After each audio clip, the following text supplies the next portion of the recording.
Hola, ¿qué tal? ¿Cómo están todos? Espero que estén de lo mejor. Este es el segundo video explicativo de la unidad segunda del programa nuestro. En esta unidad se trata lo que es el derecho constitucional. En la primera parte, de la cual ya hay un video, se habló de la organización política de Costa Rica, del derecho constitucional nacional en general, de los derechos individuales, de los derechos sociales. Y en esta segunda parte vamos a hablar de el control de la constitucionalidad, o sea, los remedios que la ley, y en este caso es la ley de la jurisdicción eh, constitucional, prevé para estos casos y que son tres: el recurso de amparo, el recurso de habeas corpus y la acción de inconstitucionalidad propiamente tal. Estos tres son los remedios, insisto, que la ley brinda a los ciudadanos para la defensa de sus derechos constitucionales, sus derechos fundamentales, sus libertades básicas. Como veremos, los tres interactúan, los tres forman parte, llamémoslo así, y aunque suene a militar, pero forma parte de un arsenal procesal por medio del cual, vuelvo a insistir, los ciudadanos pueden hacer defensa actual, rápida, eficiente de sus libertades fundamentales. Bien, el primero de estos remedios y el más popular de todos es el llamado recurso de amparo. Dice así: objeto el objeto del recurso de amparo es la tutela de los derechos fundamentales consagrados constitucionalmente y los derechos humanos reconocidos por el derecho internacional. Hasta ahí es claro, hasta ahí no hay ningún problema. Sin embargo, hay una parte destacada en la finalización de este párrafo que dice: con excepción de la libertad e integridad personales. ¿Por qué esto? Bien, si alguna investigación académica en alguna buena universidad hiciera una recopilación a 2020 de los derechos fundamentales existentes en la actualidad, haría, qué sé yo, pongámoslo en números redondos para ejemplificar bien lo que quiero decir, se establecería que en Costa Rica hay 100 derechos fundamentales básicos, 100 derechos humanos básicos. Ese es el ejemplo. Perfecto. Entonces, de esos 100 derechos fundamentales básicos, 99 los tutela, los protege, los reglamenta el recurso de amparo. Menos uno, el derecho de libertad e integridad personales, que es uno solo, lo tutela el habeas corpus.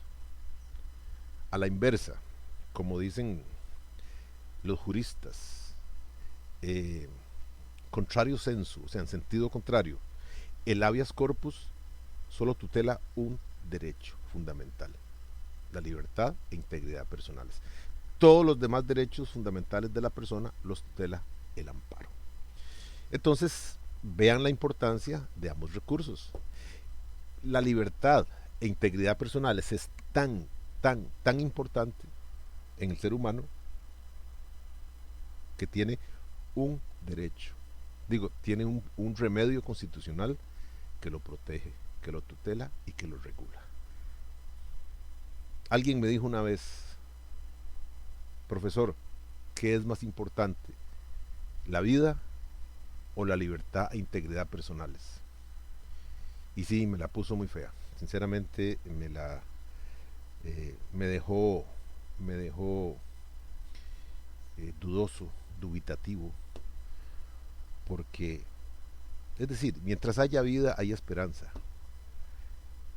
pero ¿podrá uno esperarse los años y los años y los años para recuperar otra vez la libertad y la integridad personales?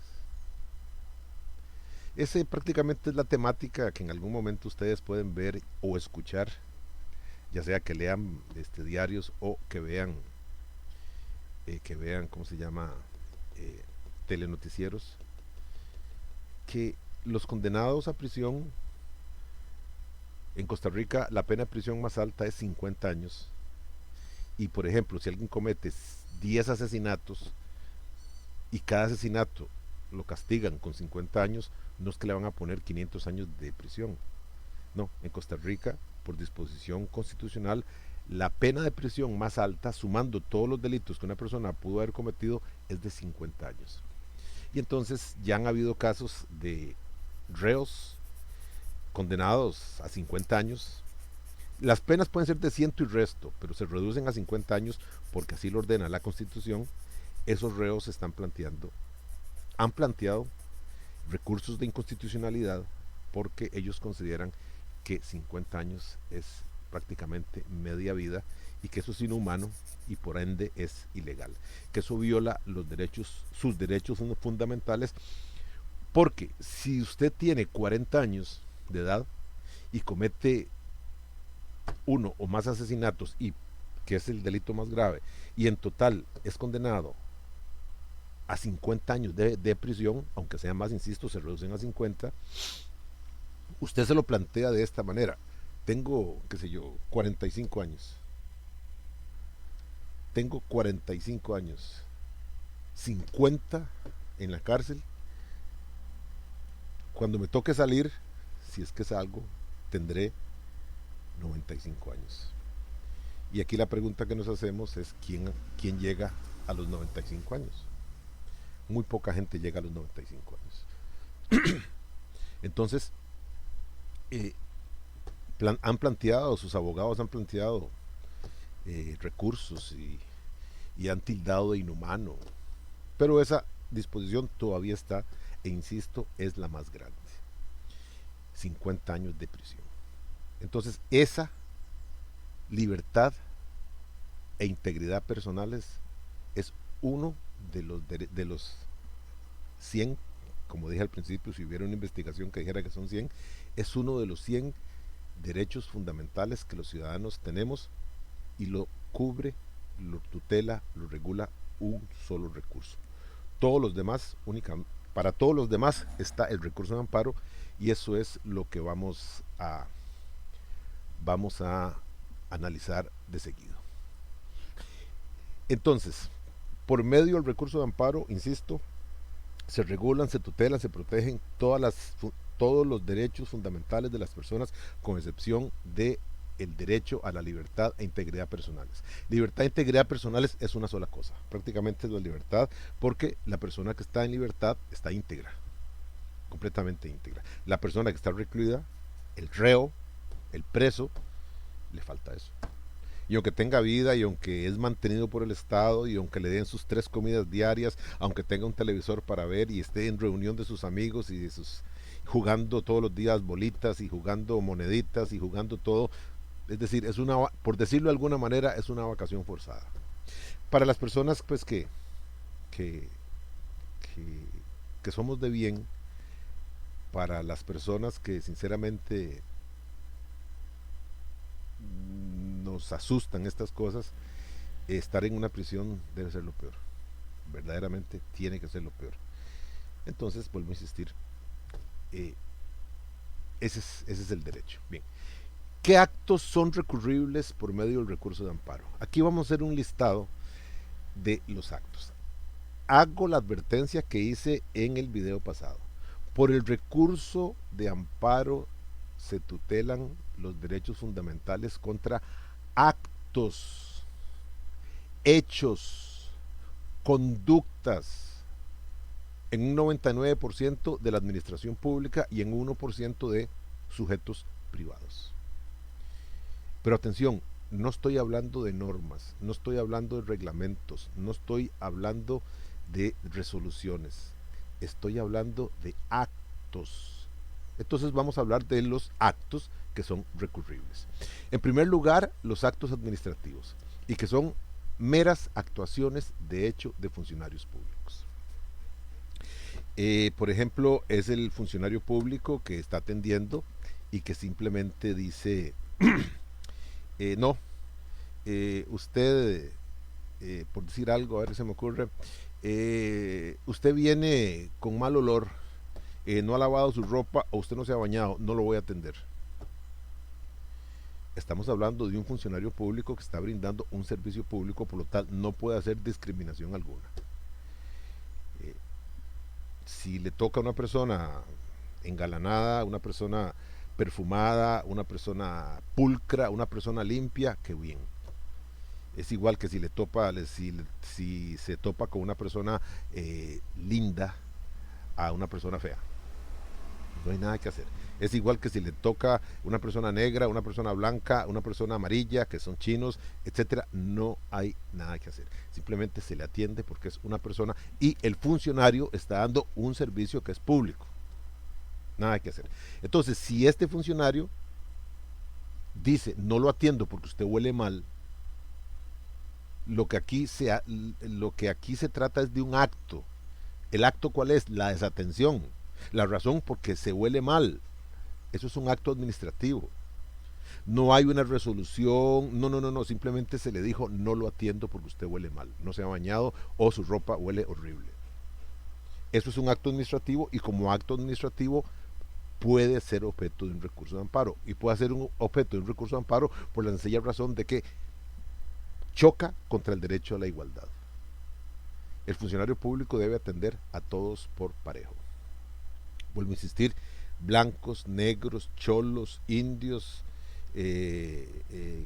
orientales, del Medio Oriente, cualquiera es persona y como tal debe dársele ese respeto. Entonces, por ese acto administrativo se puede incurrir en una falta contra un derecho constitucional que es el derecho a la igualdad y por lo tanto eh, eh, procede un recurso de amparo. Ayer cuando un compañero me preguntó sobre lo que sigue, que son las leyes autoaplicativas, también dije, por ejemplo, expuse el caso del grupo de estudiantes de la universidad, de una universidad que tenía que hacer en un seminario una investigación sobre el INAMU. El INAMU, ustedes saben que es el instituto que se dedica a la atención de la mujer. Su eje transversal es las mujeres, perdón, sí, es las mujeres. Eso no quiere decir que no puedan tratar con hombres. Estoy claro y estoy de acuerdo en que me parece que es completamente apropiado que a la cabeza de este instituto no esté un hombre, esté una mujer. Y pues en realidad está atendiendo las necesidades de las mujeres. ¿Quién más que una mujer para conocer las necesidades de su género? En eso yo no tengo ningún inconveniente, ningún problema. De hecho, yo no sé si de alguien diría, no, es que yo quiero concursar para ser presidente de esa institución y yo soy hombre. Pues me parece que estaría mal puesto.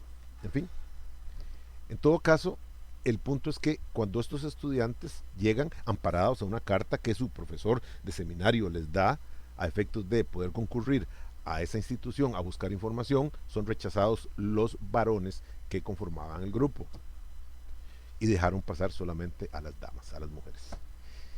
Aquí se planteó después un recurso de amparo y el INAMU lo perdió.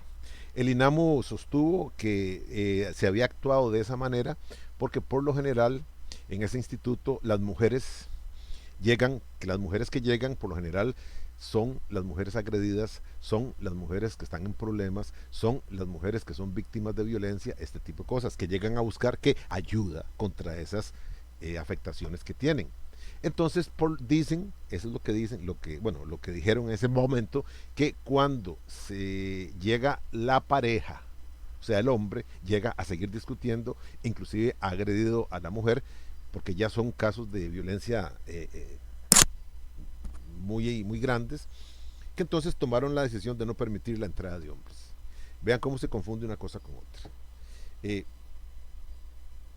Es un instituto que aunque atiende a las mujeres, que aunque su eje principal sea la atención a las mujeres, es una entidad pública. Y como entidad pública tiene que atender por igual a las personas, independientemente que sean varones o que sean mujeres. Entonces, en ese aspecto es un acto administrativo y el INAMU perdió el recurso de amparo. Perdió el recurso de amparo porque la Sala Constitucional estableció que efectivamente que había una discriminación, una afectación a la igualdad entre las personas. Y eso es partir ya de, de una situación según la cual pues solo los hombres van a agredir ese tipo de cosas. Y son estereotipos, tal vez basados en alguna mala experiencia, pero no da objeto para que a partir de allí se establezca una discriminación. Por lo tanto, esos actos administrativos, o sea, meras actuaciones de hecho de funcionarios públicos, es el primero de los actos recurribles y por lo general es el más clásico de todos. En el segundo caso, dice, son recurribles las leyes autoaplicativas. Dice aquí, bueno, como lo expliqué ayer, las leyes autoaplicativas es una situación muy especial que constituye la única excepción, el único caso, la única posibilidad de que por medio de un recurso de amparo se anulen normas, ya sean reglamentos, ya sean decretos, eventualmente hasta leyes, se anulen. Principalmente las que estaban ya dentro del ordenamiento jurídico antes de todo el empoderamiento que la mujer ha tenido hasta la actualidad. En los años 60, en los años 50, la mujer todavía no tenía la fuerza que tiene ahora. Calculen nada más que es en los años 50, entiéndame, estamos hablando de hace apenas 70 años, en que por primera vez la mujer votó en unas elecciones en Costa Rica. Antes de eso no se le permitía votar. No sé cuál es la razón. Aparentemente lo que se decía era que las mujeres era para que estuvieran en la casa y que no tenían que meterse en asuntos políticos, no tenían que meterse en asuntos públicos. Entonces no se le permitía votar. La votación era un asunto meramente masculino. Sin embargo, eso ya es arqueología jurídica, como dijo alguien por ahí, es parte de la historia y es parte de la comprobación del tratamiento que se le daba a las mujeres en aquel tiempo. Hoy, en el 2020, obviamente la mujer vota. Eso ya ni se discute, ni siquiera es objeto de análisis. Vota y punto. Tiene todos los derechos para hacerlo. Pero vuelvo a insistir, no es muy largo. Entonces, puede ser que todavía queden vestigios en alguna norma que esté ahí dormidita, pero en cualquier momento puede despertar de una abierta discriminación contra la mujer. El caso que les expuse es el siguiente. En un reglamento de Incofer de larga data, obviamente antes del 89 y mucho más atrás, se establecía que los maquinistas, esas personas que conducen las locomotoras, deben ser hombres, o debían ser hombres. La razón estribaba, porque ya eso es pasado, la razón estribaba en que era un trabajo rudo, en que era un trabajo pesado, y que, perdón, voy a ponerlo entre comillas porque no creo que sea otra la razón, que pobrecita las mujeres, fin de comillas, a efecto de que ese no era un trabajo para ellas, que las cosas de mujeres eran mucho más delicadas y no trabajos rudos, trabajos de andar metido entre motores, entre esos monstruos de acero, y en algún lado existía un reglamento que dejaba solamente en opción al Incofer o al instituto que fuera de contratar varones a efecto de una plaza de maquinista de tren. Entonces hubo un concurso y en el concurso, como es habitual ahora, como es habitual en el 2020 y años atrás, las mujeres también participan. Hace un tiempo, creo que hace 2 años aproximadamente, algo así, iba para San José y estaban construyendo algo en la carretera, esos arreglos, y yo me quedé hubo que hacer alto ahí, quedarse unos minutos. Y me llamó mucho la atención que venía una pequeña caravana de trabajadores, cada uno con un carretillo, y pasaron exactamente a la par mía. Me llamó la atención porque creo que eran 4 o 5 varones y una mujer. Los carretillos de los varones iban llenos de arena hasta arriba y todavía quedaba una montañita. Usted veía a esos tipos agarrando los brazos del carretillo para empujarlos. Pero me llamó la atención el de la dama. El carretillo de la mujer, si acaso, tenía la mitad del contenido del carretillo de los hombres. Y esto por una simple y sencilla razón. Por cuestión biológica, por cuestión anatómica, el hombre tiene un 35% más de fuerza corporal que la mujer. Entonces, si yo, constructor, contrato peonas, eso no fue ahora, contrato peonas o peones femeninos, el rendimiento que voy a tener es bajo. Es bajo en razón de que hasta que se acostumbren, si es que se llegan a acostumbrar, la mujer no va a llevar la misma capacidad de trabajo que el hombre. En trabajos meramente físicos, así de peón, el hombre lleva ventaja por una cuestión biológica, por una cuestión de fuerza, por una cuestión de empaque anatómico, por decirlo de alguna manera, aunque suene un poco extraño. Pero, sin embargo, ahí iban las damas, iba esa dama, iba esa mujer con su carretillo, su casco, sus guantes, y va. Y esto porque ahora en estas situaciones es casi que obligatorio, entiendo, no lo he visto, pero entiendo que para el contrato ese de la reparación de la ruta 32, el 10% de la planilla debe estar en manos de mujeres. Entonces sí, se ocupan mujeres, entonces también, por ejemplo, no sé si ustedes han visto, si van o vienen para Limón y hay vagonetas trabajando, tienen a una persona que está con una banderilla, que es la que cuando la vagoneta va a salir, es la que para el tránsito para que esta vagoneta salga, o viceversa, cuando la vagoneta va a entrar a una zona apartada a cargar material, esa persona se para en media calle, anda una banderilla color rojo. Por lo general, esas personas son mujeres. La razón es porque están haciendo un trabajo que no tiene que ver con la fuerza. Pero en todo caso, vuelvo a insistir, ya volviendo al ejemplo que había puesto, en este reglamento, maquinistas solamente podían ser hombres, bajo la situación de que las mujeres era muy duro ese tipo de trabajo. Bien, entonces se hace el concurso, entiendo que participan hombres y mujeres.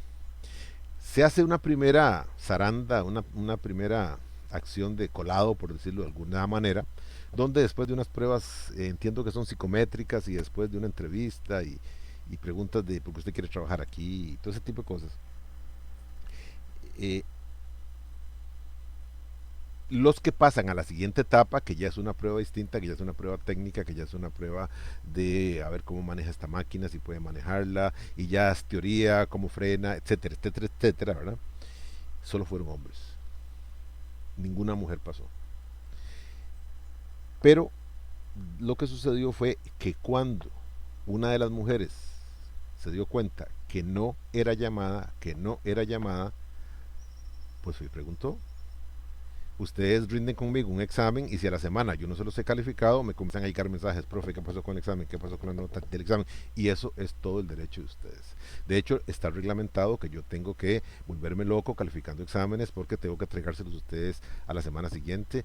Y ahora sí se me complicó el negocio, se me complicó el asunto, porque antes yo cogía el examen que era hojas engrapadas, entonces yo ponía 0, 5, 10, 15, lo que fuera, e iba calificando. Me era más rápido. Hoy tengo que bajar el archivo, abrir el archivo. Ojalá que ustedes me hayan ayudado escribiendo con un color de letra distinto al negro o al rojo que yo uso, ¿verdad? Y entonces yo tengo que ponerle 5, pero le tengo que decir por qué. Si dice error de concepto es porque usted me habló de otra cosa. O le digo, no, está equivocado por tal cosa. Entonces, eso me quita mucho tiempo. pero no importa, es mi trabajo. Pero entonces si me atraso un poquito, por favor, no se enojen y no se molesten, pero es porque en este momento tengo más de 120 estudiantes y los exámenes tienen que ir más o menos en la misma semana. Bien, entonces les explicaba que esta persona, esta mujer rechazada, va y pregunta. Entonces sacan, no sé, a dónde sacaron los resultados y le dijeron, no, usted no fue rechazada por eso. Usted fue rechazada porque de acuerdo al reglamento XYZ, usted es mujer y esos puestos son solo para hombres. Eso, en 2020, decírselo a una mujer es perfectamente buscarse el lío número uno del mundo. Inmediatamente la dama, la mujer esta en cuestión, se alteró y habló. Ella ya es consciente de sus derechos, ya es consciente de que es persona, de que no tenemos que distinguir entre hombres y mujeres, que somos personas. Entonces se molestó mucho, buscó asesoría y le dijeron plantee un recurso de amparo. ¿Contra qué planteó el recurso de amparo? Contra el acto del funcionario público que le rechazó su pretendida, su deseo de ser maquinista. Ojo, contra esa decisión de rechazarla por ser mujer. Y está bien, y la sala conoció del caso y la sala, muy conectada a los actuales tiempos, determinó que no se podía discriminar en razón del sexo a una persona para un puesto. Y entonces declaró con lugar el recurso de amparo. Hasta ahí, hasta este momento, lo que he explicado es muy claro. Pero a partir de ahora entra verdaderamente ya a lo que se llama el concepto de las leyes autoaplicativas. Entonces estamos en el momento en que la sala declara con lugar el recurso porque no se puede discriminar a una persona en razón de su sexo para optar por un puesto X, cualquiera, ya sea en la rama privada o en la rama pública. Aquí estoy hablando del Incofer, pero es hablando de rama pública o rama privada. Igual hubiera sido si, por ejemplo, el rechazo es en una empresa privada y el rechazo se basa en una consideración de que pobrecita las mujeres con ese puesto, una, dos, o que las mujeres no producen, o que ese puesto no es para ellas, por ser mujeres. Sería exactamente igual. Entonces el acto de rechazo es contra lo que se plantea el recurso de amparo. Pero entonces, ahora sí, queda pendiente el hecho de que existe, en este caso, existía un reglamento, que ahí estaba, que estaba vigente. Y mal haría la sala, muy mal haría la sala, con decir lo siguiente, perfecto, a la señora fulana de tal que planteó el recurso de amparo se le acoge y por lo tanto, para ella, única e individualmente, no se aplica el reglamento. ¿Por qué haría mal? Porque entonces el reglamento ahí quedaría y cualquier otra persona tendría que hacer otro recurso igual que va a ser fallado de igual manera. Entonces sería una repetición de recursos, lo cual pues por una razón, atención, una razón de economía procesal, la sala llega entonces a una encrucijada y dice, perfecto, ¿qué hago? Les recomiendo, declaro sin lugar el recurso porque se basa en una norma, o declaro con lugar el recurso porque es una desigualdad, pero dejo incólume, dejo ahí la norma. Esto va a hacer que en futuros casos, la norma siga vigente y que haya que hacer otro camino. O, número 3, recomiendo que se haga una acción de inconstitucionalidad, que es el remedio exacto, idóneo, preciso para traerse abajo ese reglamento, para anular ese reglamento por fomentar una discriminación en razón del género. La sala se presenta con esos 3 caminos. Entonces, ¿para qué dejar la norma? ¿O para qué pedir a los futuros interesados que acudan a la vía de la inconstitucionalidad. Como ya les dije, ese trámite es más complejo, porque ahí sí hay que hay que fundamentarlo. No. Entonces la sala, en este caso, única y exclusivamente, es decir, cuando un acto acusado y declarado como, afectador de algún derecho fundamental, cuando ese acto que ha sido sancionado en un recurso de amparo, cuando ese acto se base en una norma, como el caso que tenemos, por única y exclusiva vez, por vía del recurso de amparo, la sala, por razones de economía procesal, es decir, para no tener que estar entrando nuevamente a conocer de recursos de amparo basados en la misma situación, y para no obligar a las partes a ir a la vía del remedio de la acción de inconstitucionalidad, que es más complejo, que es más elaborado y en el cual por lo general se ocupa de la asesoría letrada, es decir, de la contratación de un abogado, y ojalá que tenga conocimientos en constitucional. Entonces, por esa única vez se anula vía recurso de amparo la norma impugna, la norma que se basó o que se utilizó, perdón, para hacer para fundamentar el acto que es anulado. Ese es el único caso, esa es la única posibilidad por medio la única posibilidad de que por medio de un recurso de amparo se anule una norma.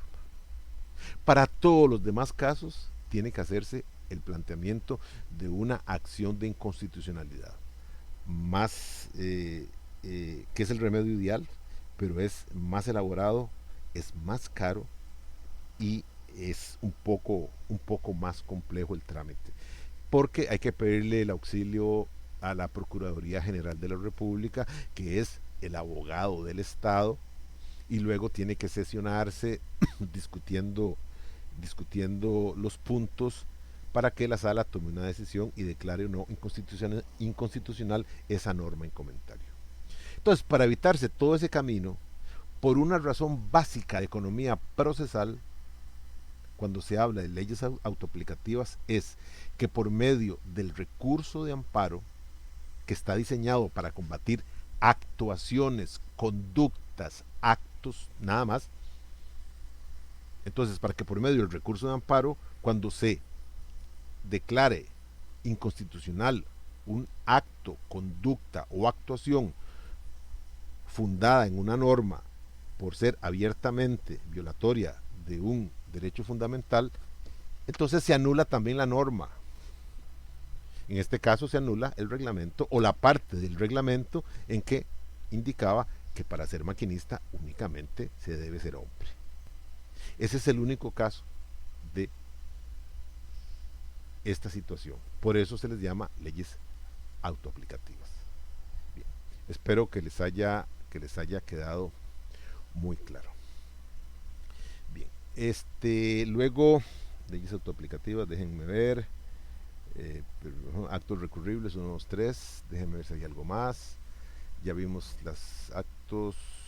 Bueno, también les indicaba que hay un tercer acto que puede ser recurrible vía amparo y que es una conducta, una actuación de un sujeto, pero ya no público, sino privado, de un sujeto privado que en un acto o por medio de un acto, una conducta o una actuación viole un derecho fundamental, un derecho constitucional.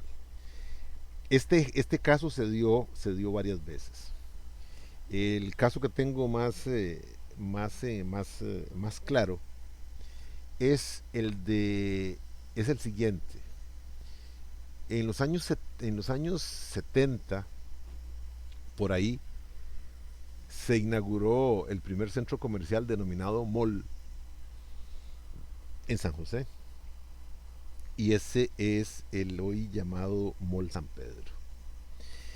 El Mall San Pedro es un sitio pues céntrico, muy grande, para mí ya entrando a lo viejo. Hay centros comerciales de este tipo mucho más amplios, mucho más lindos, mucho más agradables. Hay uno que está ahí, carretera Cartago, ¿cómo se llama? Ya no me acuerdo cómo se llama. Eh, los invito algún día a que vayan a buscar un libro a ese centro comercial que está a carretera Cartago. Si me acuerdo el nombre se los digo. Que vayan a la librería internacional, que se compren un libro y que salgan luego en una terraza que hay con vista a los cerros de la Carpintera, con una brisa deliciosa. Simplemente vayan, hay varios negocios comerciales de comida. Vayan, se piden un café, si toman café, o un refresco, o un jugo, y se sientan. Ojalá que no sea al mediodía, porque el sol a veces golpea, pero que sea ya al atardecer. Entra una brisa con una frescura deliciosa. Sentarse un rato, sentarse una media hora, unos 45 minutos, viendo hacia la Carpintera, con un libro en las manos, viendo el libro, oliendo el libro, palpando el libro. Es toda una experiencia. Pero esa, inclusive este otro centro comercial, Plaza Lincoln, que está ahí por carretera Moravia, definitivamente la amplitud, los espacios. Al final, pero el Mall San Pedro todavía existe, pero vuelvo a insistir, para mí ya está vetusto, ya está viejo, se está entrando a un proceso de caducidad. Bueno, pero yo he visto cualquier cantidad de fotos de limonenses que prácticamente hacían un tour de un sábado para ir a ese centro comercial y se tomaban fotos en la entrada como si fuera la gran cosa. Bueno, derecho lo tienen todos a considerar que están en el mejor de los casos. Lo que quiero decir es que en la entrada principal, donde está la rotonda, que pasan los carros, pasan muy rápido a veces, allí había una entrada por las gradas que llevaba a una discoteca que estaba en la parte, por decir así, en una especie de semisótano. Era una discoteca, estuvo muy de moda, no me acuerdo cómo se llamaba, yo nunca fui, pero sí era en los años 90, 2000 tal vez, era un hit, era un éxito ir ahí. Bien, esa discoteca le negó la entrada a varias personas de su edad, a varios jóvenes, supongo que eran universitarios, porque tenían el pelo largo, los hombres. En aquel tiempo, eh, personas, hombres de pelo largo, prácticamente eran lo que hoy pensamos que deben ser maras o una cosa así. Entonces se les prohibió la entrada. Simplemente salió un tipo como de 2 metros de ancho y de alto, ¿verdad? Y no los dejó entrar. Y la gente reclamó, simplemente, va, cortes el pelo, le decía una cosa así, y puede entrar, lo que fuera. Entonces alguien se molestó y planteó un recurso de amparo y lo ganó. Y lo ganó porque nuevamente el discriminar en razón, ya no del olor, como dije con el caso del funcionario público, sino del largo del pelo, para entrar a un sitio privado, es una violación de un derecho constitucional. Y entonces, contra casos de estos, donde un sujeto privado, atención, privado, no estoy hablando del sujeto público, que es el Estado, un sujeto privado establezca discriminaciones odiosas que transgreden las normas fundamentales, eso simplemente es objeto del recurso de amparo, y se acogió el recurso de amparo, y el, el lugar fue obligado a quitar esa discriminación y a dejar, ¿cómo se llama? A dejar entrar a las personas, es un sitio público, a dejar entrar las personas aunque tengan el pelo largo. Vuelvo a insistir, es una de las características que tiene el recurso de amparo, que en su momento puede ser interpuesto contra actuaciones, conductas, actos de sujetos privados que violen derechos fundamentales. Ahora, todo lo que yo he hablado del recurso de amparo, todo, absolutamente todo, tiene que pasarse por un filtro. Y el filtro es siempre que no haya una disposición legal, es decir, una ley, que ya conozca del caso. Entonces también les explicaba en la última lección y en la reunión que tuvimos que inclusive si hablamos de que la manutención de los niños es un derecho importantísimo, porque de ella depende la educación, la alimentación y la salud de los niños. ¿Qué más importante que eso? Y que si el padre de uno, en un caso de estos, no quiere dar esa manutención, padre reconocido obviamente, no quiere darla, mal haría la madre en plantear un recurso de amparo. Mal haría la madre en plantear el recurso de amparo porque va a ser rechazado. Y va a ser rechazado ad puertas. Se llama rechazo ad portas y significa que ni siquiera entró, sino que en la entrada a la casa le tiraron la puerta en la cara. O sea, ni siquiera pudo entrar al juego de la discusión. La razón, porque existe una ley específica que tutela todas estas situaciones. Y esa ley es la Ley de Pensiones Alimentarias. Así es que si una persona se niega a la manutención del hijo reconocido, no hay que ir a la sala constitucional a obligarlo. Hay que ir a un tribunal de alimentos, se llaman juzgado de pensiones alimentarias, y plantear allí la situación. Y lo que se hace es muy sencillo.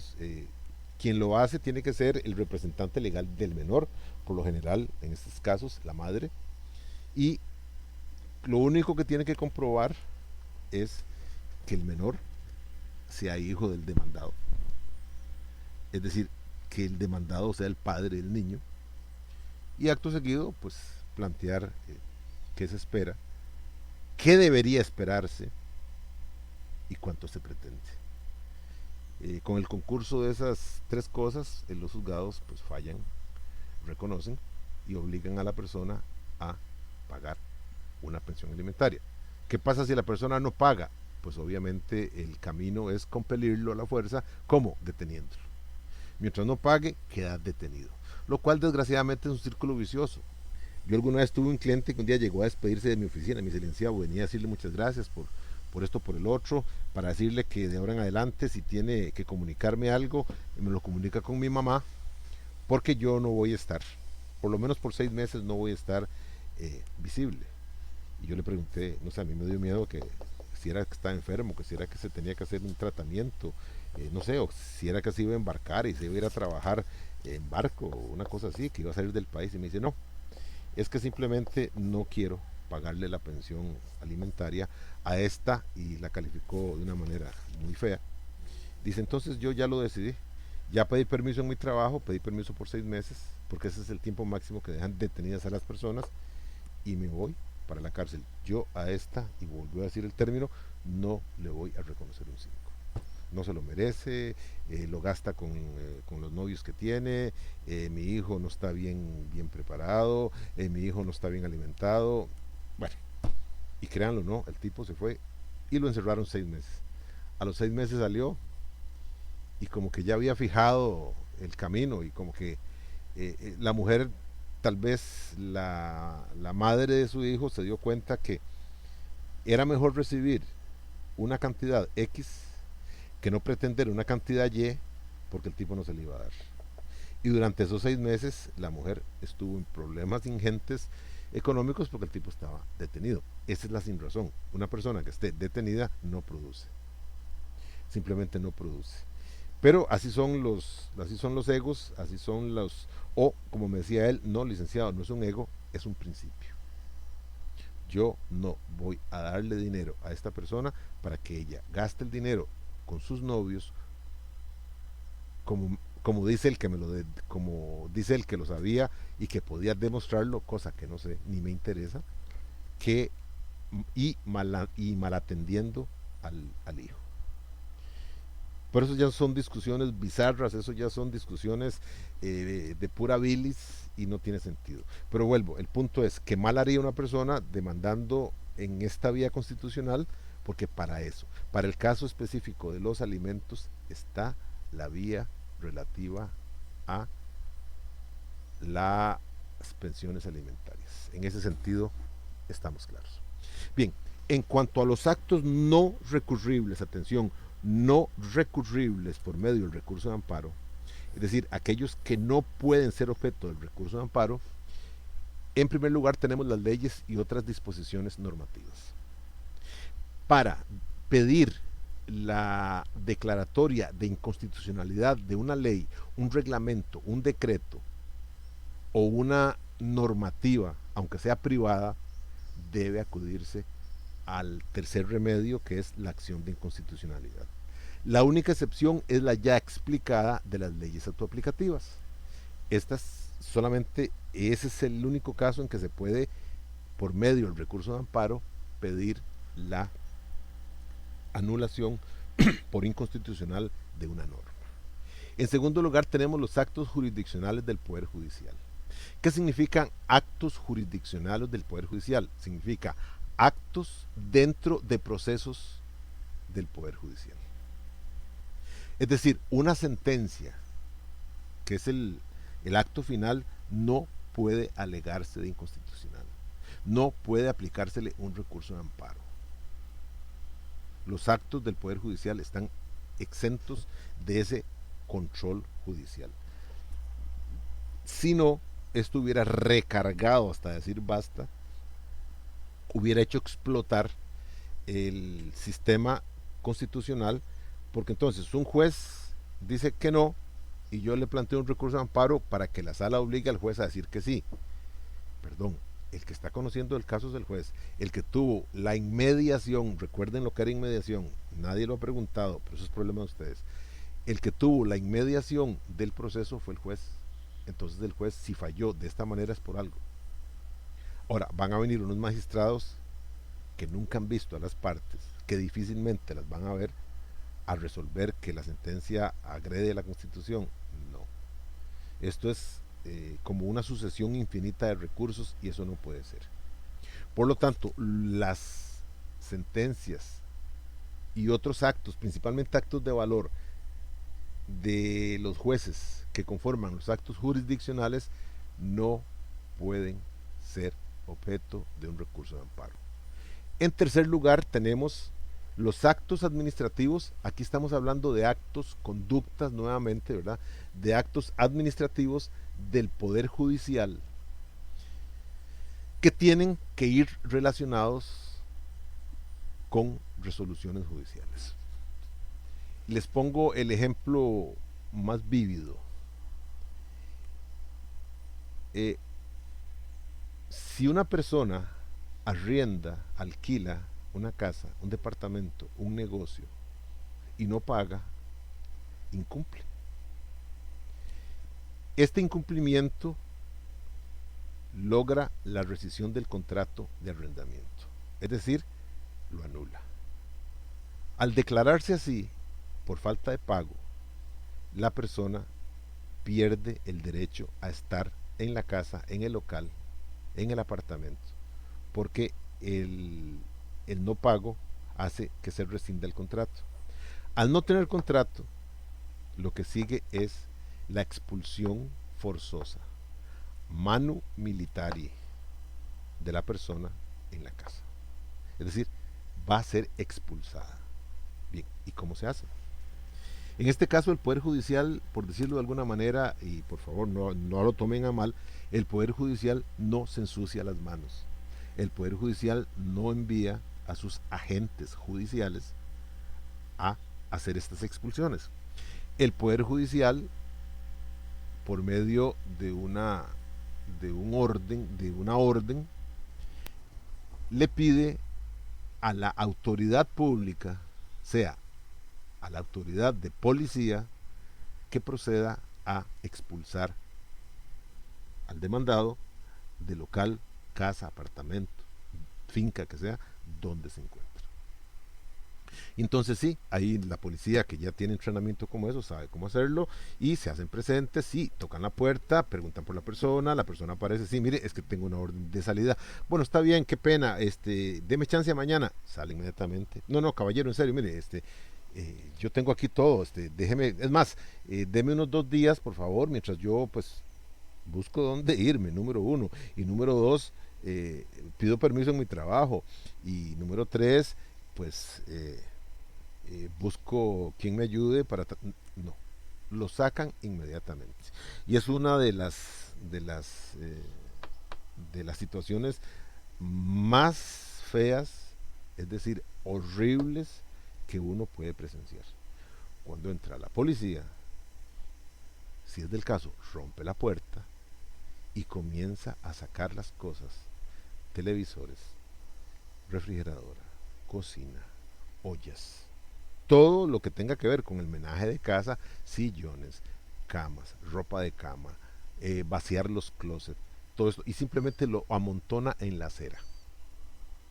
Esto es patético, esto es horrible, uno sufre la pena ajena, uno lamenta estar ahí en ese momento, pero es el trabajo de uno.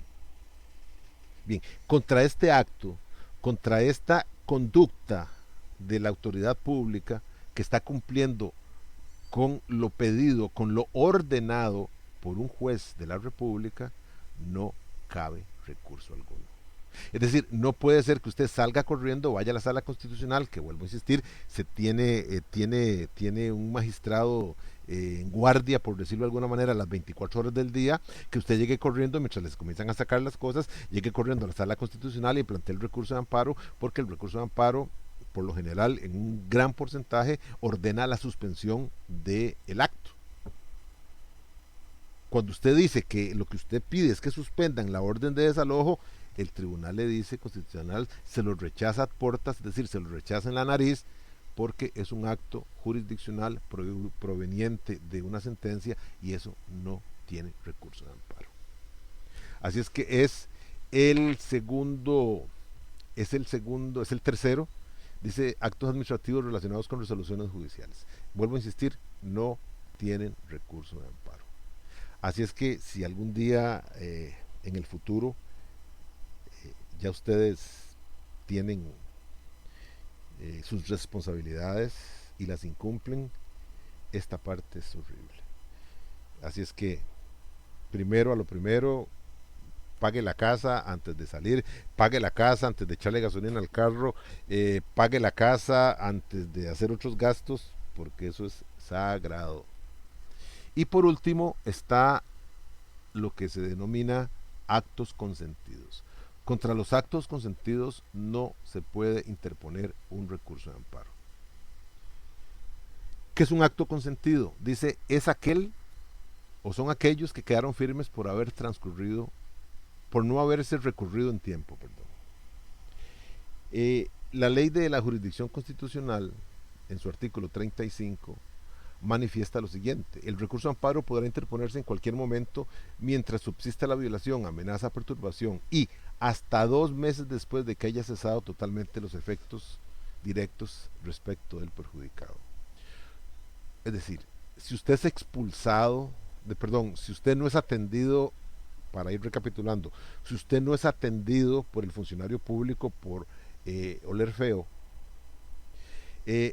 si usted si a usted le fue rechazado, le fue rechazada, perdón, la solicitud siendo mujer para ser maquinista por ser mujer, si a usted le fue impedido la entrada a un local por tener el pelo largo, los ejemplos con que he jugado en estos momentos, usted tiene 2 meses desde el momento en que se le negó, desde el momento en que se emitió el acto que lo rechazó o del momento en que se le impidió ingresar al local por las razones ya dichas, se cuenta con 2 meses para hacerlo.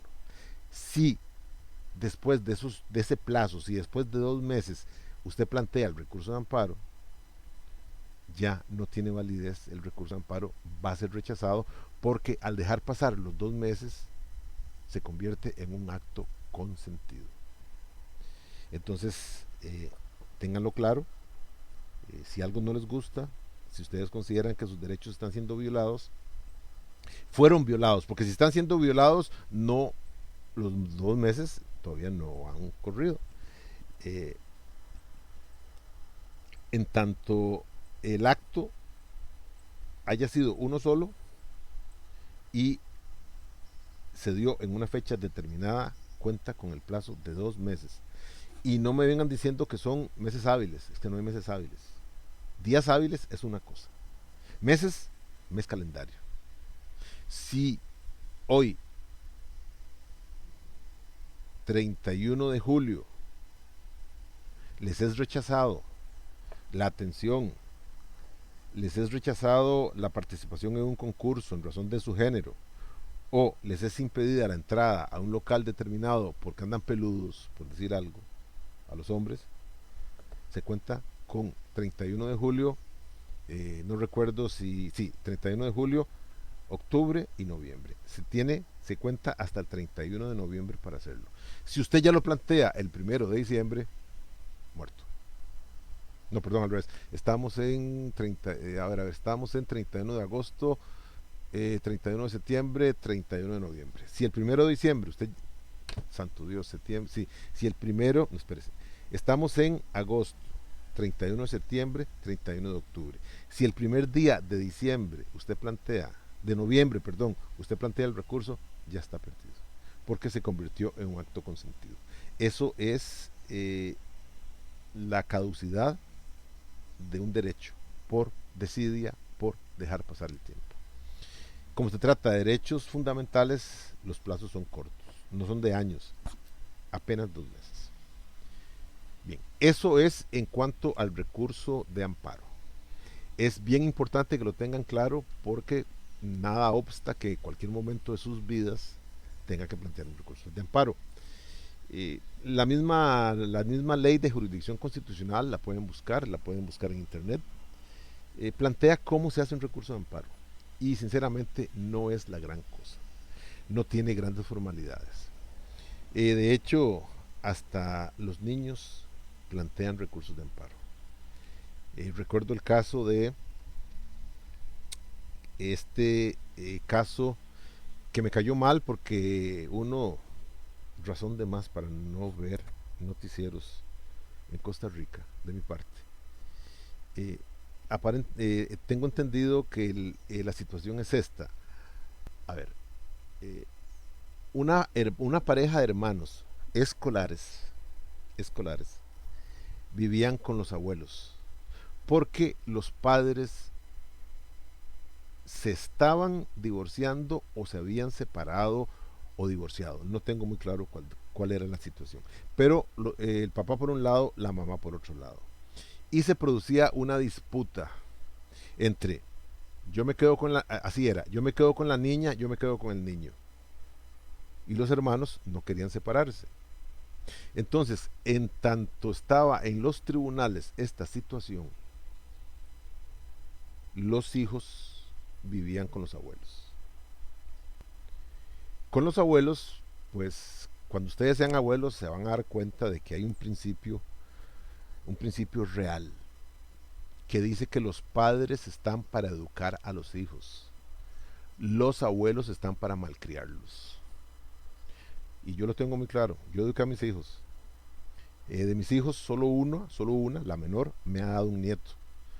Y cuando aquí viene Santiago, aquí es la fiesta, ¿verdad? Simplemente es mi casa, mis reglas. Entonces Santiago come y Santiago come los helados antes, no tan de una manera tan programada como lo hace mi hija, que si quiere un postrecito después de comer, no, venga, coma de una vez. ¿Quiere más? Póngale.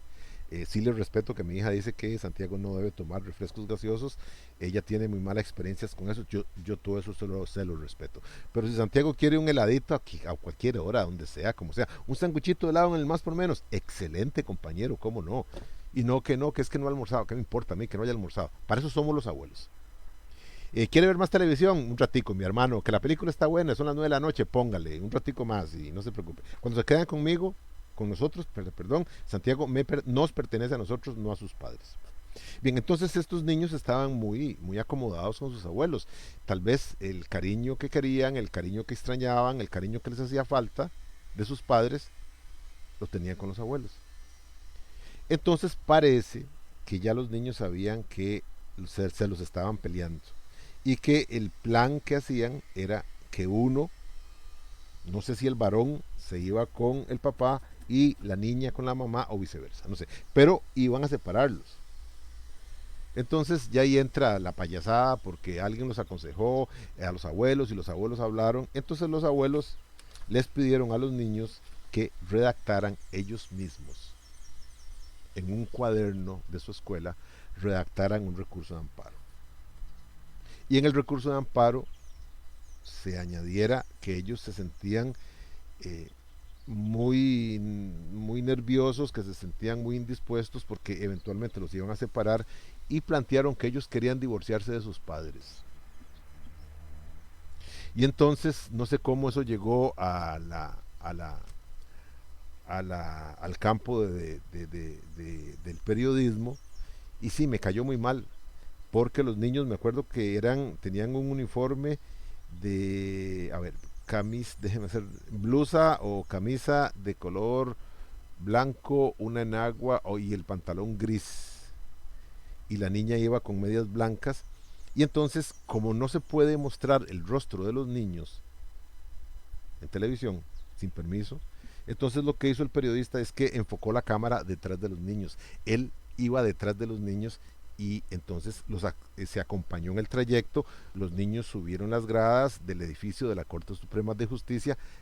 Cuando allí estaba la sala constitucional, ingresaron al lobby, pasaron por donde están los guardas, y viendo que había, cuando uno ve que hay cámaras, entonces uno se cree actor de cine y bueno, si les pasaron a 2 niños, les pasaron el aparato ese para de detectar metales y pasaron y las cámaras lo siguió enfocando, las cámaras enfocaron cuando los niños llegaron a la sala de despacho de la sala constitucional, donde los niños hicieron fila y los hicieron pasar inmediatamente por su razón de ser niños, donde se presentaron. No se oye lo que hablan con la funcionaria, era una mujer que los recibió, pero le dan el recurso de amparo. Vuelvo a insistir, el recurso de amparo iba en 2 hojitas que habían sacado de un portafolio. Y entonces la funcionaria coge las hojitas, las pega con goma en una hoja 8,5 por 11 para que formen parte del expediente, les pide el nombre y les dice esto que lo otro y le dice fírmeme aquí como recibido. Entonces yo supongo que el niño coge y la niña cogieron el lápiz, el lapicero y firmaron Periquito de los Palotes, una cosa así. Y esa fue la gran noticia, eso fue todo. El recurso fue rechazado pues simplemente porque eso no es permitido. Primero porque no es permitido divorciarse de los padres. Los esposos pueden plantearse, pueden divorciarse, pero los hijos no pueden divorciarse de sus padres.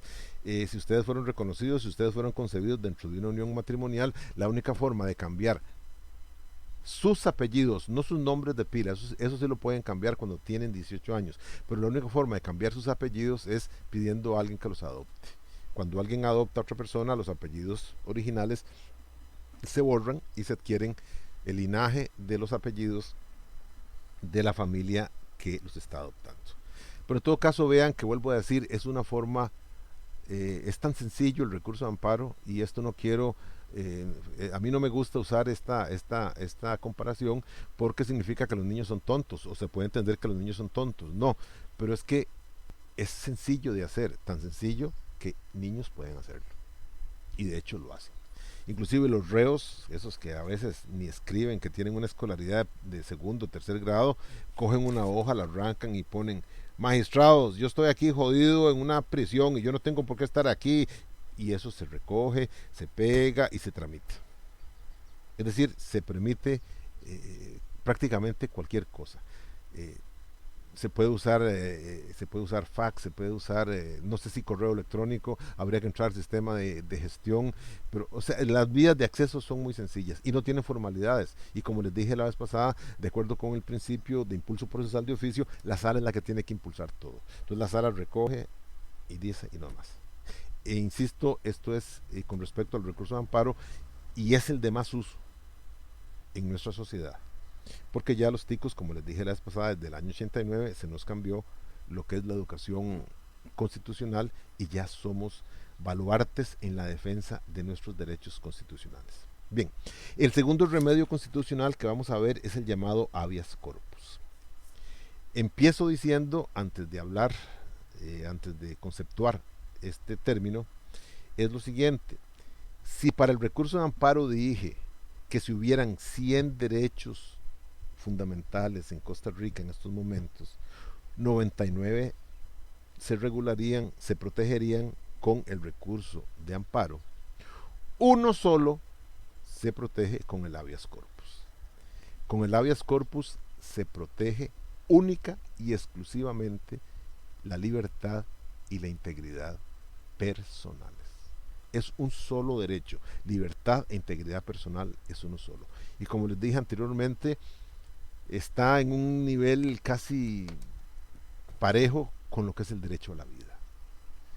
Esos dos son fundamentalísimos, por decirlo de alguna manera, si se puede utilizar el término del superlativo, pero es el derecho de los más importantes junto con la vida, y es tan importante que tiene un recurso para él solo, el recurso de habeas corpus. En cuanto al objeto de este recurso, dice es garantizar la libertad e integridad personales contra los actos y omisiones que provengan de una autoridad pública de cualquier clase, incluso la judicial. Y los recursos de amparo principalmente van dirigidos contra los jueces del Poder Judicial, porque son los jueces, principalmente los de la rama penal y los de la rama alimentaria, que son los que decretan la detención de las personas. La detención válida, ¿verdad? Entonces, prácticamente ellos son los dos. El Poder Judicial es el principal receptor y el principal demandado por medio del recurso de habeas corpus. Bien, dice habeas corpus es una expresión latina que significa tenemos cuerpo. Al yo decir habeas corpus, estoy diciendo tengo cuerpo. Insisto, esto es latín. Era un recurso que se utilizó en Roma, en el Imperio Romano, donde se hacían valer, derechos fundamentales de las personas, aunque la vida valiera poco. Lo llevaban a cabo principalmente los familiares de los detenidos. En un imperio, pues simplemente yo le caigo mal o le caí mal a un funcionario público, a Nerón, que sea, al emperador, a un funcionario de estos, y simplemente yo era detenido. Lo que sucedía es que pasaban varias cosas. Me tiraban en una catacumba y no volví a salir nunca más. O eventualmente en el circo romano ocupaban un poquito de carnita fresca para los leones y todo eso, entonces sacaban y eran víctimas de esta función pública que era el circo romano, donde sí, efectivamente, los cristianos principalmente fueron objeto los tiraban ahí para que en una pelea de ser humano contra tigre, contra león, contra oso, y ya saben quién perdía, ¿verdad? Y eso era un espectáculo, era circo, era de aplaudir por parte de los romanos que no eran, obviamente no eran los cristianos, entonces no tenían mayor problema. Entonces lo que hacían los familiares de los detenidos era plantear ante un praetor, creo que era praetor como se llamaba el funcionario que conocía de estas causas, plantear un recurso de habeas corpus. Y lo que se decía era que su familiar fue detenido en tal fecha y que no se tienen noticias de él. Entonces este funcionario público lo que hacía era pues investigar, y llegado el momento llamaba a los familiares, ya fuera en una prisión, ya fuera en el circo romano, ya fuera en un castillo, ya fuera en una mazmorra, y sacaba al tipo, lo sacaba a la luz, lo enseñaba, y en ese momento se producía la frase del habeas corpus. Les decía, aquí está el cuerpo, obviamente estaba vivo, ¿no? Entonces, habeas corpus. Una vez que se enseñaba, de vuelta otra vez a donde estuviera, en la mazmorra que estuviera o como fuera, y la vida seguía. Bien, esto con otras implicaciones es el recurso de habeas corpus. En Costa Rica, vuelvo a insistir, la libertad es uno de los mayores, y si no el más fundamental, de los derechos que las personas tenemos. Por lo tanto, se cuida mucho. Por lo tanto, se cuida tanto que, vuelvo a insistir, y como lo he dicho varias veces, hay un recurso especialmente para él. Entonces, el recurso de habeas corpus se divide en tres, es decir, hay tres clases de habeas corpus. El primero es el llamado habeas corpus preventivo, y es el que remedia, y en esto quiero quedar claro, las amenazas, atención, las amenazas contra la libertad. Por eso es que se habla de un habeas corpus preventivo. Todavía no se ha llegado a conculcar, no se ha llegado a violar la libertad y la integridad personal de la persona, pero hay amenazas de que se quiere hacer. Entonces, en este caso se plantea un habeas corpus preventivo.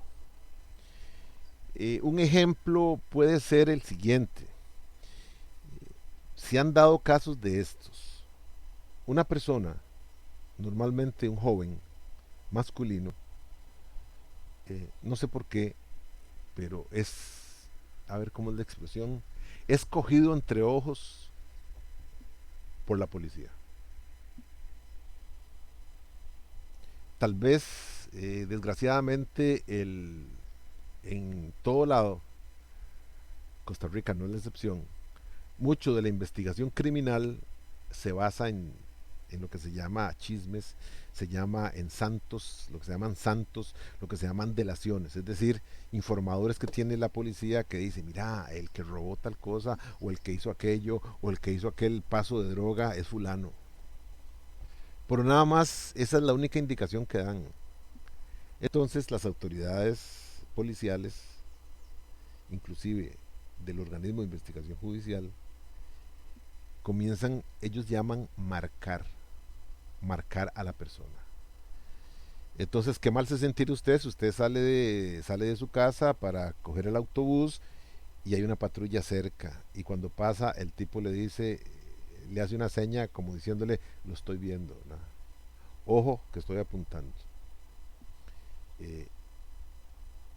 Eso, en mi opinión, no sé ustedes qué piensan, pero para mí eso es de mucha preocupación. Para mí eso no, no me daría, no me daría la tranquilidad eh, necesaria para, para vivir en paz.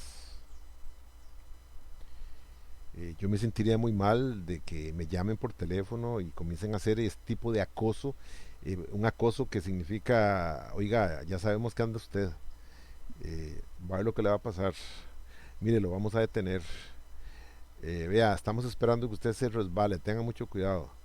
Pucha, aquí no se puede vivir, ahí no se puede trabajar, ahí no se puede definitivamente eh, estar en paz. Entonces uno dice, comienza, lo maltrata la ansiedad, lo acosa este problema, la tensión. Supongo que, no supongo, yo me he enfermado de estrés y es una época en que uno la pasa muy mal, y no es porque tengas esto, lo otro o aquello, no es porque tengas una debilidad, no, sino que simplemente algunos de tus organismos, principalmente los digestivos, comienzan a sufrir. Entonces puedes tener gastritis, puedes tener el síndrome del colon irritable, y Dios, se te complica la vida, eventualmente no te vas a morir, y si vas donde el médico pues te da tratamiento para la molestia, pero ahí está esa molestia, y crece una vez, y crece mañana, y crece pasado, y después crece. La razón es el nivel de tensión en que está. Recuerde que la tensión, el estrés, es una respuesta de su cuerpo ante un peligro inminente. Entonces, no sé si ustedes han visto a los gatos cuando se van a pelear, que se recogen, levantan el lomo y se le paran todos los pelos. Ese es estado de alerta, eso es para saltar inmediatamente contra el gato que sea o contra quien sea. Los animales así lo hacen, esas son las señales que dan. Bien, eso le puede pasar a uno, pero es momentáneo y luego uno vuelve al estado normal. Cuando uno está en estado de estrés, el cerebro entiende que usted está en una situación de peligro, entonces el cerebro comienza a bloquear ciertas funciones y dispara otras para prevenir. Si usted quiere, si usted lo están persiguiendo, cuando usted se da cuenta, corrió lo que nunca había pensado que podía correr. ¿Por qué? Porque la adrenalina está en los aires, pero la adrenalina es una descarga de sustancias en su sangre que lo disparan, que hace que sus músculos se tensen, que corra lo que usted quiera de todo. Después vienen las consecuencias cuando se arratona y todo lo demás. Pero uno no puede estar en una situación de esas. Mucho de la salud tiene que ver con la salud mental. No puede ser que alguien diga que estoy bien porque tengo el colesterol bueno, pero por dentro su cabeza está en otro lado. No, salud mental y salud corporal es igual a salud. Veámoslo así. Bien, entonces en esos casos, cuando una persona es sujeto de este tipo de amenazas contra su libertad, puede plantearse un recurso de habeas corpus preventivo. Y por lo general, en este caso, pues usted lo que hace es que toman fotos ahora, inclusive tomen nota de lo que les voy a decir ahora, toman fotos del funcionario que los está viendo, toman foto de la patrulla que está cerca de su casa, y toman foto de la patrulla que está cerca de su casa hoy, pasado mañana y después.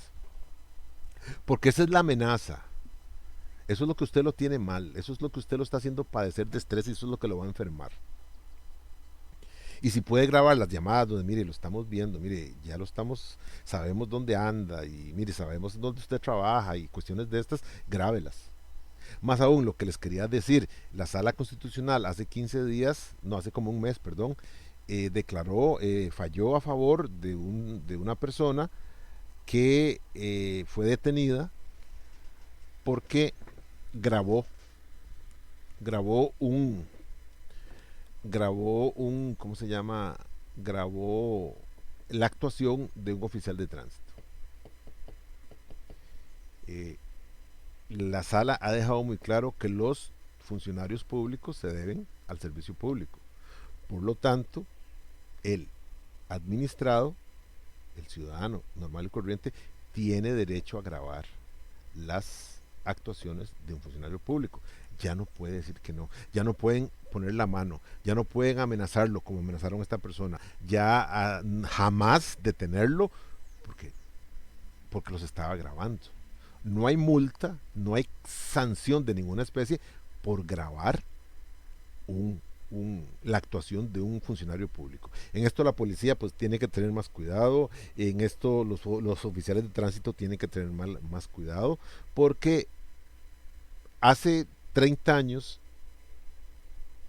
algunos podían andar una cámara fotográfica, algunos, y prácticamente nadie podía andar una cámara de cine o de video, no de cine, de video, para grabar la imagen y la voz en movimiento.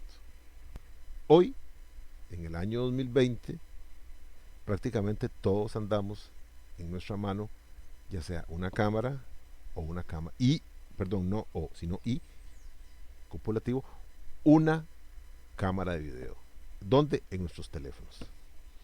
Entonces, de manera efectiva, sí. Yo es más, yo lo usé una vez en un parte que me iban a hacer y les advierto que el policía tenía razón. Yo rayé en doble raya amarilla ahí en esa recta que es de Matina. Yo rayé. Pero atrás rayó otro carro conmigo. Los dos fuimos detenidos. Nos pararon dos tráficos en dos patrullas distintas. Y cuando yo salí, pues yo me enojé conmigo mismo por tonto. El parte era muy alto y me bajaban 6 puntos ¿cómo se llama? En los puntos de la licencia. Y el parte en aquel tiempo eran de casi 400,000 colones. Y yo me quería dar contra un árbol en la cabeza por tonto. Porque rayé un carro que era una bomba de humo que ya me tenía mortal, un carro de diésel, pero que era una nube de humo y yo lo rayé. No venía nada, absolutamente nadie, pero simplemente era doble raya amarilla. Y el carro verde que iba atrás mío también lo hizo. Pero cosa extraña, los dos parados, a los dos nos piden la licencia y yo me quedo maldiciendo y ¿cómo se llama? Y queriendo darme en la cabeza contra un palo por idiota, por todo lo demás.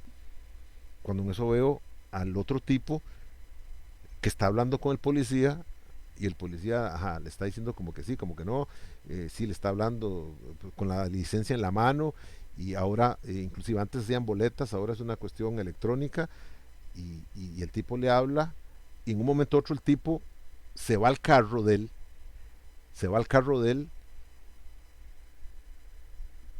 era un carro de 4 puertas, va a la puerta trasera del lado del chofer, abre algo, me parece que era una maleta ejecutiva, me pareció, abre algo, saca algo y se devuelve. Habla con el policía que le está haciendo el parte, igual que a mí, y el policía va y abre su radiopatrulla, que es esos carros Toyota de doble cabina, abre la puerta de atrás del lado del chofer y se devuelve al lugar donde estaba y sigue haciendo el parte. Entonces el tipo se encamina hacia la patrulla y yo veo cuando tuvo que haber lanzado algo, porque el tipo extendió la mano, para mí lanzó algo en la parte de atrás del carro y volvió. Conversó unos segundos con el patrullero y el patrullero le dio la licencia. El tipo le hizo un saludo militar, eso que pone la mano aquí como visera, lo saluda, coge su carro y sale raudo y veloz, carreteras Iquirres. Y a mí apenas me estaban haciendo el parte.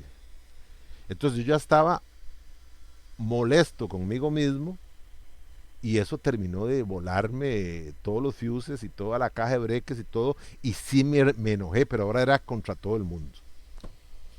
Este, hasta que me puse rojo, dijo mi esposa que me puse rojo.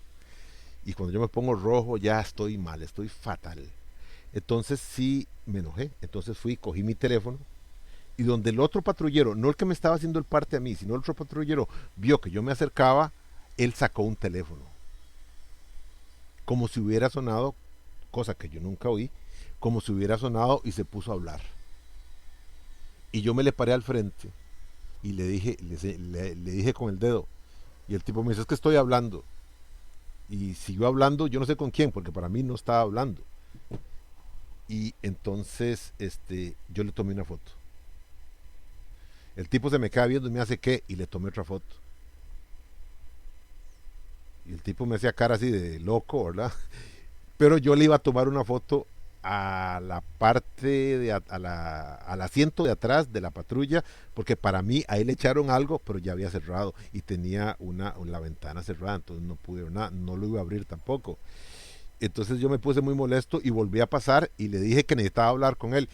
Entonces llega el tipo medio tapa y dice, es que estoy en una conversación, no insista. Y siguió hablando, entonces le volví a tomar otra foto. Y más aún, se ofendió porque le tomé una foto a la placa que andan en el pecho. Le tomé como 4 o 5 fotos y muy bravo porque iba súper enojado. Me fui a hablar con el que me estaba haciendo el parte a mí, que había visto todo. Y le digo al tipo, usted va a ser testigo. Me dice, no me meten esas cosas. Le digo, usted va a ser testigo, es más, le va a tomar una foto a usted. Y le tomé la foto. Y le digo, permítame que le voy a tomar una foto a la placa. Y le tomé una foto a la placa. Me dice, ¿pero qué es lo que está haciendo? Le digo, ¿usted se ha dado cuenta? Le digo, tome nota. ¿Por dónde va con mi parte? Y me dice, ¿por qué? Y le digo, vea, usted no ha terminado el parte. Usted tiene mi licencia en la mano. Yo entiendo. Yo lo entiendo muy claro. Yo sé que yo cometí esta falta. Y eso es lo que me tiene molestísimo, no con usted, conmigo. Porque usted hizo lo que tenía que hacer a la hora que yo rayé en doble raya.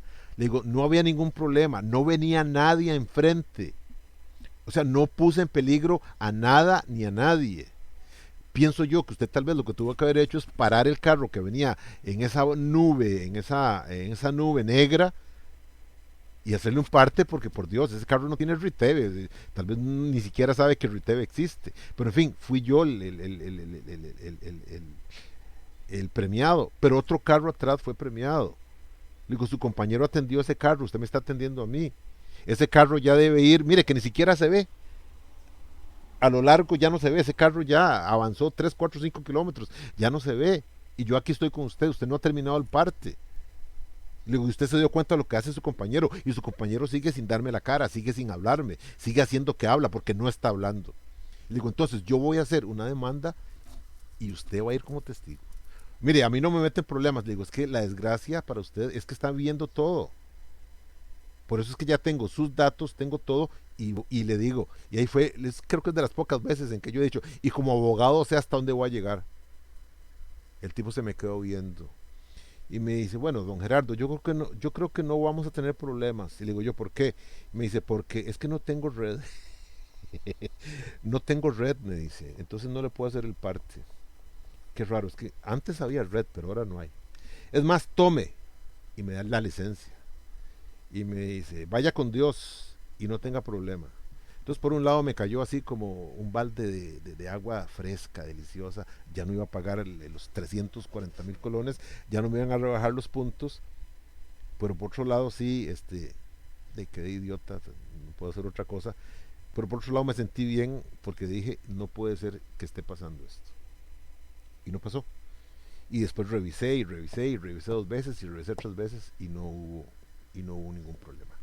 Así es que vuelvo a insistir, en el caso del habeas corpus preventivo, si una persona siente que lo están marcando, que lo están vigilando, que ese tipo de cosas, tome fotos, grabe, tome videos. Ya la sala declaró que eso es total y completamente legal para poder parar estas amenazas, simplemente pararlas. Entonces sí, tiene que responder la autoridad pública, ya sea la policía o sea la policía judicial, tiene que responder por esto.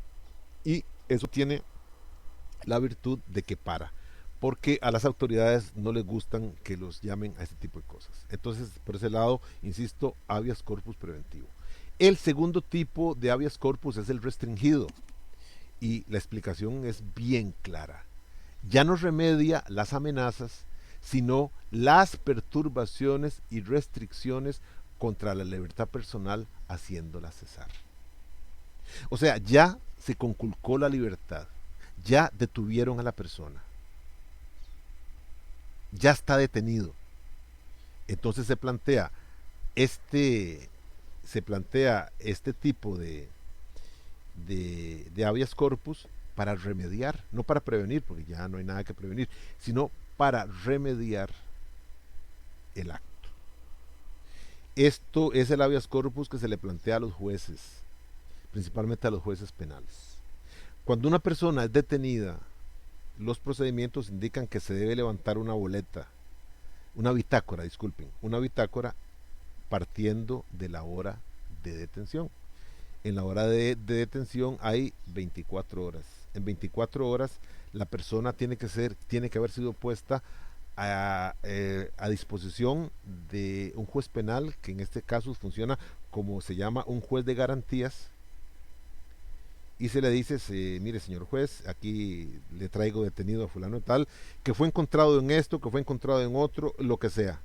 Y el juez en menos de 20, o sea, antes de que se cumplan las 24 horas, tiene que decidir qué hacer. Y decide de varias maneras, confirmando la prisión. Pero para eso tiene que hacer una audiencia. Por eso es que se corre.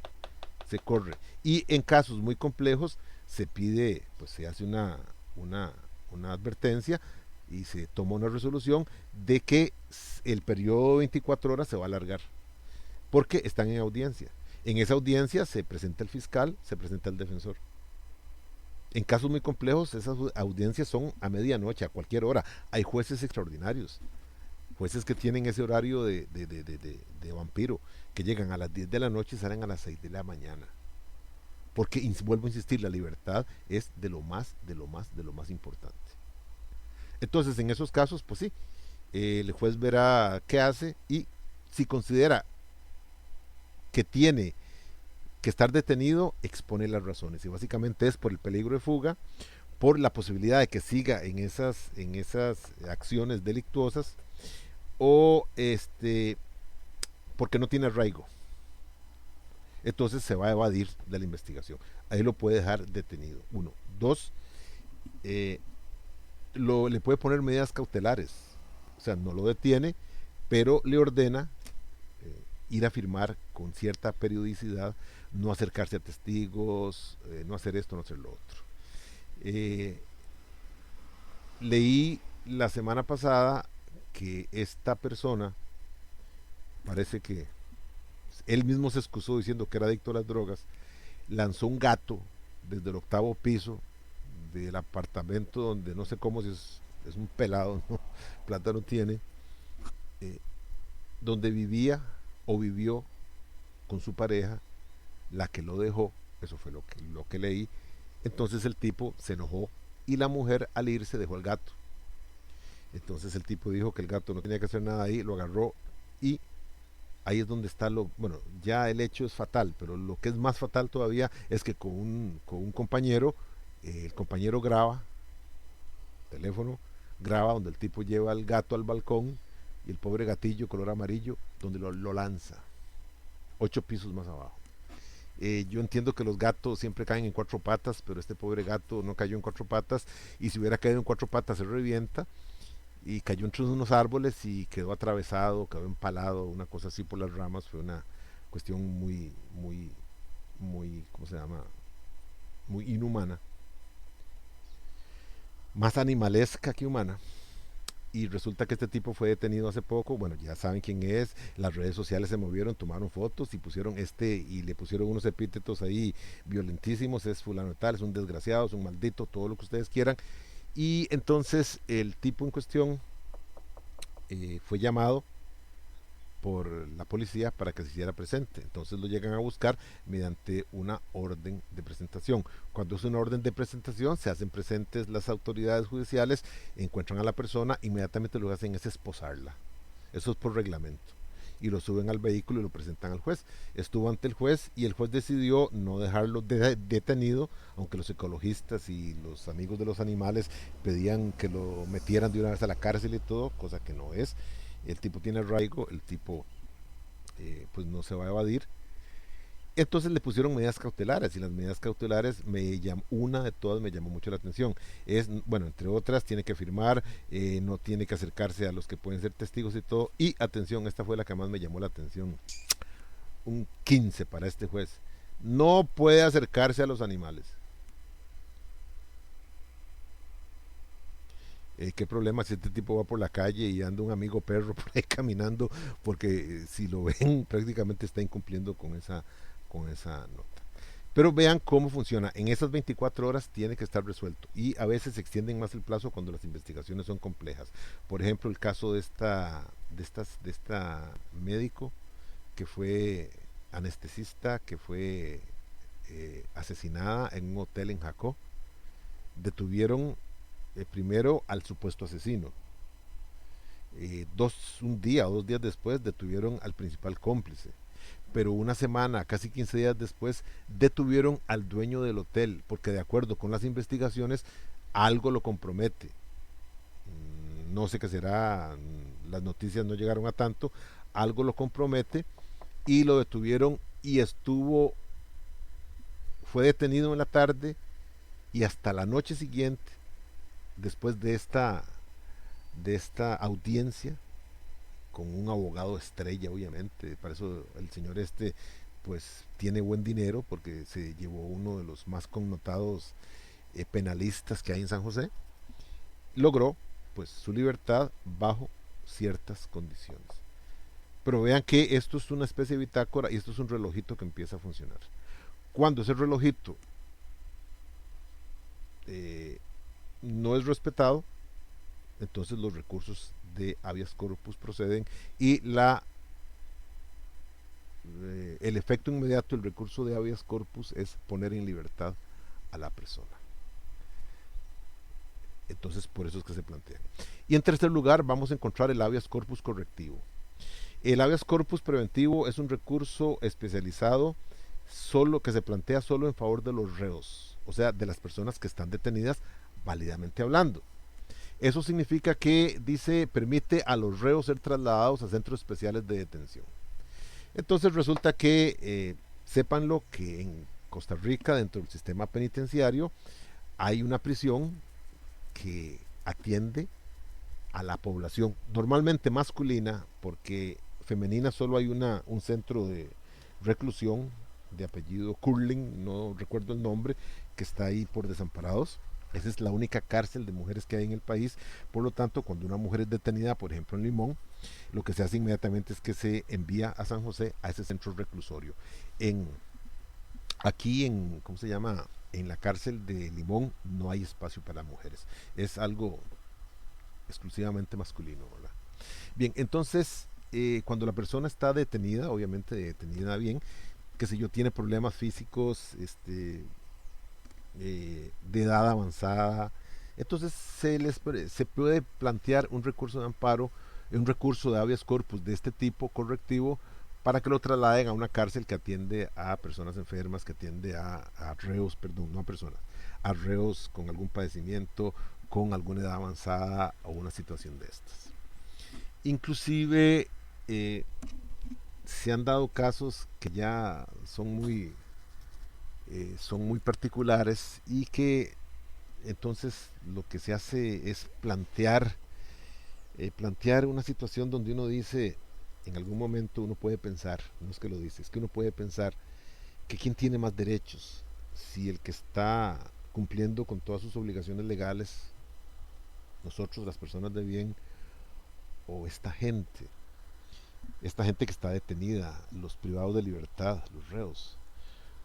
Porque resulta, piensen en este caso, una persona quiere sacar droga del país, quiere transportar droga fuera del país y siendo chofer de un vehículo, pues sale de Limón y dentro del vehículo que lleva la droga y es detenido en Santa Cruz de Guanacaste, no, en la Cruz de Guanacaste, cerca del puesto fronterizo, ahí es detenido, ponen estos perros que huelen cualquier tipo de cosas y este perro encuentra la droga y se formula el problema por la droga, por todo esto y entonces queda detenido, cuando es droga así por lo general quedan detenidos y como quedó detenido por una autoridad guanacasteca, esta persona va a quedar recluida en el centro penitenciario que hay en Guanacaste, que creo que está en Liberia. Pero entonces esta persona dice, bueno, yo estoy aquí solo, mi familia es de Limón, yo quiero ejercer mi derecho a tener a mi familia cerca. Y entonces, ¿cómo se hace? Él está detenido allá, la familia vive en Limón. El tipo dice, no solo quiero tener a mi familia cerca, no solamente quiero ese contacto familiar, sino que también quiero visita conyugal. Y ese es otro derecho que tiene también. Entonces dos cosas, el Estado es donde se comienza a partir en no en dos, sino en mil pedazos, porque esta persona puede plantear un recurso de estos para que lo trasladen de prisión y lo saquen de Liberia y lo traigan y lo dejen aquí en Limón. Aquí en Limón pues está en contacto con su grupo familiar, está en contacto con su pareja, puede tener acceso a la visita conyugal. Pero atención, cuando hay que hacer alguna diligencia judicial, es el Estado el que tiene que poner un vehículo, este vehículo salir desde Limón, llegar a Liberia o a donde esté el expediente allá en Guanacaste, se haga la gestión que sea y volverlo a traer aquí. Con el consiguiente desgaste de vehículo, con el pago extra para funcionarios y de todo. Ahí es donde yo digo que se parte el Estado en muchos pedazos. Pero es un derecho de las personas y es un derecho de los reos. Por eso que se puede hacer. Todavía Costa Rica hace unos cuantos años dio muestras de ser un estado patriarcalista en este sentido, porque un tipo, un detenido homosexual con una relación de 15 años con su pareja, planteó que planteó la visita conyugal con su pareja masculina, y demostró que eran parejas de hace 15 años, pero simplemente se le negó en razón de que los mojigatos, por no decirlo de otra forma, que los mojigatos que atendían estos casos simplemente dijeron que en la organización penitenciaria visita conyugal se entendía la pareja de otro sexo. Y el tipo pues no pudo gozar de las mieles del amor físico, porque no le permitieron que su pareja masculina llegara y tuviera visita conyugal. Así es que poco a poco el país va cambiando. Yo supongo que si ahora plantean un recurso de amparo de este tipo, sí podría ser visto con mejores ojos. Porque hoy, si se permite la boda homosexual, imagínense cómo tiene que hacer lo otro. En todo caso, es la forma. Entonces, estos son los tres tipos de habeas corpus, vuelvo a insistir. El primero previene, el segundo remedia y el tercero corrige, pero en el caso ya de particularidades como las anotadas en personas que ya están detenidas. Es importante tenerlos claros para no confundirlos en realidad. Y por último, ya para ir finalizando, es importante hablar del tercer remedio constitucional, que es la acción de inconstitucionalidad. Como les dije en su oportunidad, esta es la parte más, más estilizada, es la parte más elaborada de los remedios constitucionales, porque aquí se enfrenta la constitucionalidad de una norma, ley, reglamento, decreto, tratado, a la rigurosidad de la Constitución. Entonces, para esto sí la ley exige conocimiento, exige un planteamiento serio. No es simplemente decir, es que yo creo que esa norma es inconstitucional y pido que se anule.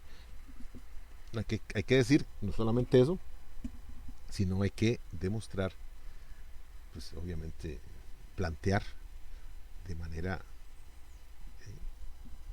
buena, suficiente, por qué la norma en cuestión es inconstitucional. Bien, en cuanto a su fundamento, el fundamento es el básico que les hablé en la primera unidad con respecto a la jerarquía de las normas, y el fundamento tiene que ver con la supremacía de la Constitución y la regularidad jurídica. Si la Constitución está arriba, si la Constitución es la luz, si la Constitución es la base, si la Constitución es la fuente,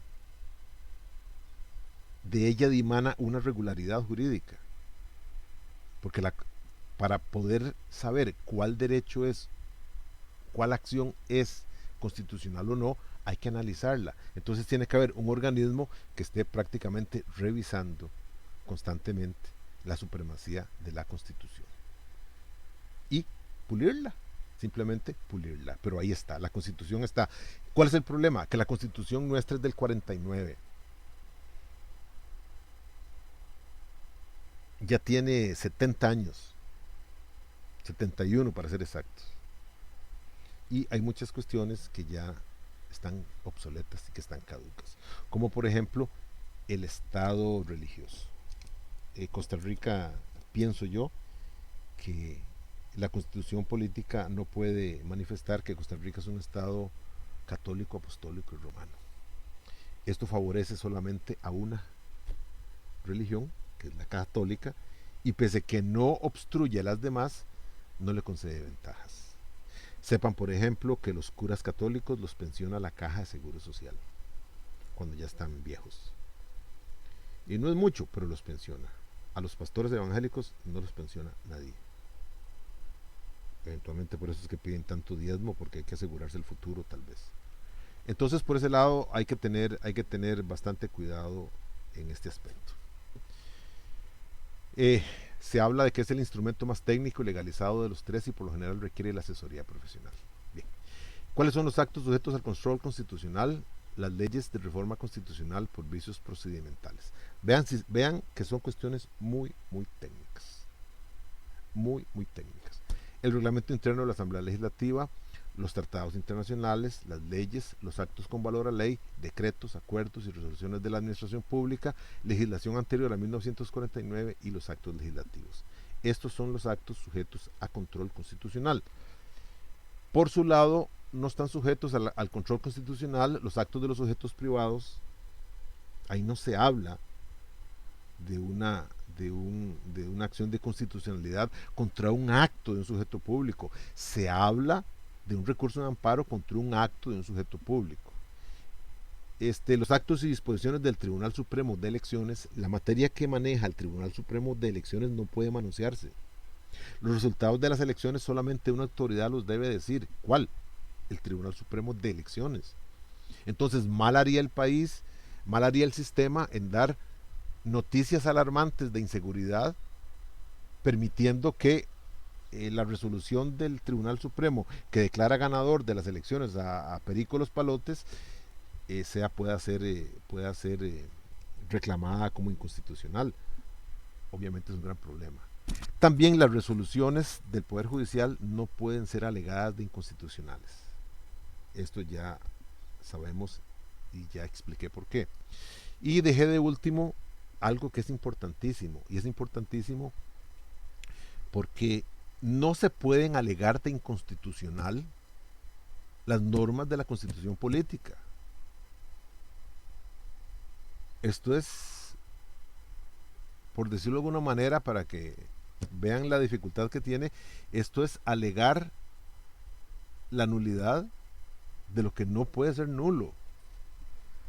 La Constitución política existe, está como está, son 185 artículos, una cosa así, ahí existe, ahí está, eso es la base, esa es la fuente. No se puede alegar ahora que algo de eso es inconstitucional.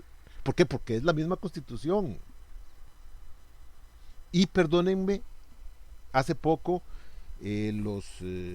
uno de los diputados, una de las fracciones religiosas estas planteó la inconstitucionalidad de la Constitución en un aspecto para evitar el matrimonio homosexual. Y entonces uno dice, Dios, cada diputado tiene derecho a 6 asesores. Creo que son 8 diputados, 6 por 8, 48. El Estado le paga 48 asesores de esta gente para que hagan esta barrabasada. Esto, perdón, si yo planteara como abogado una cuestión de estas, yo me sentiría mal. Profesionalmente me daría vergüenza, suma vergüenza, plantear una situación de estas. Pero sin embargo, yo no sé qué están ganando, si se llegan ahí a robar el dinero o ABC, no sé qué será, pero simplemente plantearon que la Constitución era inconstitucional en lo que tenía que ver con el matrimonio homosexual. Yo creo que mayor ridículo no puede hacerse. Bien, en todo caso, con esto termino lo que tiene que ver con esta segunda parte muy importante de la unidad segunda. Por favor, encarecidamente, estudienla, léanla, para que pregunten. Yo sigo muy preocupado porque en la sesión de Zoom ustedes prácticamente no están. Y advierto una cosa, les quería informar, yo tengo la obligación de reportar quiénes están presentes en estas reuniones de Zoom. En estas reuniones de Zoom me participan 30 y algo, pero solo si acaso la mitad prende su cámara. Todavía hay unos de ustedes que, no sé, algunos y algunas les conozco, y yo no sé qué es esa moda de poner una foto. Yo no sé si están presentes. Bien, si no quiere estar en lecciones, eso es una situación suya, pero yo tengo que reportarla. Así es que de ahora en adelante, el que no tenga la cámara prendida va reportado, y recuerden que esto se graba, las sesiones de Zoom se graban, va reportado como que estuvo ausente. La universidad en esto es muy celosa, y ahora que es virtualidad, la universidad persigue la excelencia, me obliga a mí a ciertas cosas y los está obligando a ustedes a otras. Entonces quien no prenda la cámara pues prácticamente está ausente. Así es que en guerra advertida pues soldado no muere. Consejo, prendan la cámara. Si no quieren venir a la lección, eso es problema de ustedes. Si no quieren participar, eso es problema de ustedes. Yo no quiero que a final de año ustedes vean sus notas en este curso vean malas notas. La idea es que pero tienen que comprometerse, tienen que participar, tienen que activarse. El que no lo haga, ya eso es un problema muy particular de ustedes. Entonces, de esta manera les dejo rendido el video y tengan todos muy buenos días.